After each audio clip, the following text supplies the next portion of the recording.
kumu ahaa bajaajlihii Muqdisho lagu dilay maanta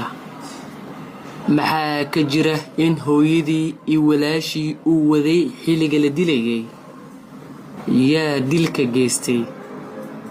kadib mudaharaad miyaa dhacay mise jawiga goobtana sidee ayuu noqday faahfaahin dheeraad ah ayaa ka soo baxaya dhacdo argagax leh oo sababtay dil iyo dhaawac oo ka dhacday isgoyska Howlwadaag ee magaalada Muqdisho falkan argagax lahaa ayaa waxaa lagu dilay wiil dhalinyaro ah oo waday mooto bajaaj xilli uu marayay agaarka isgoyska Howlwadaag ee magaalada Muqdisho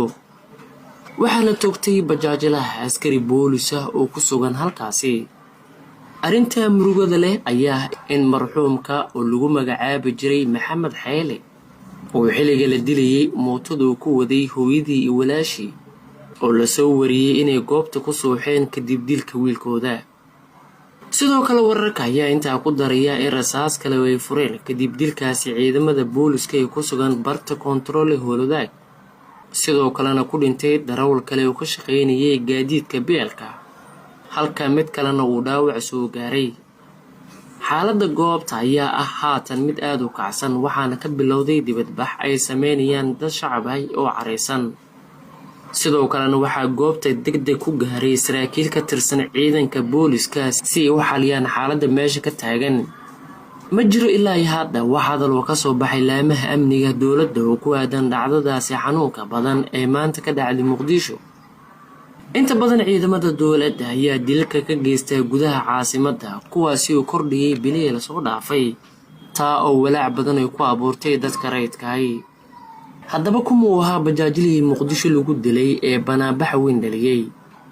Maxamed Xeele wuxuu dhawaan ka qalin jibiyay mid kamid ah jaamacadaha magaalada Muqdisho ku yaala